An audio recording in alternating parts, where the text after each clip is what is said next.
mais l'Italie est morte économiquement si elle doit suivre le pacte de stabilité. Ils doivent trouver chaque année un bénéfice net de 40 milliards pour diminuer leur dette entre maintenant et sur les 10-15 ans à venir, dont l'Italie est économiquement morte si elle doit suivre le pacte de stabilité. Parce que dans ce monde compliqué et sophistiqué, l'Europe est compliquée et hyper compliquée.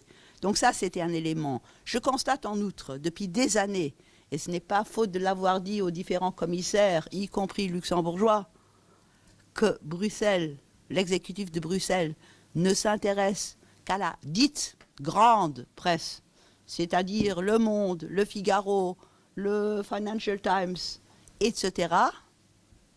Et évidemment au grand network de l'audiovisuel, par conséquent. Comme s'il ne fallait pas approcher l'Europe par la presse et les médias de proximité. Ce sont eux qui peuvent rapprocher l'Europe de leurs citoyens. Ce n'est pas fait.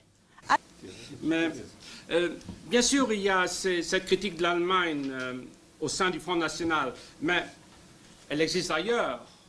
J'ai lu, et peut-être d'autres dans la salle connaissent ces positions, Emmanuel Todt, qui est loin du Front National, qui est infiniment plus féroce à l'égard de l'Allemagne que Marine Le Pen. Inciter les Français à voir dans l'Allemagne, de diaboliser l'Allemagne, je trouve que là, il y a un réel danger. Ce n'est pas seulement critiquer une politique de Mme Merkel, c'est donner une image d'un pays, d'un peuple.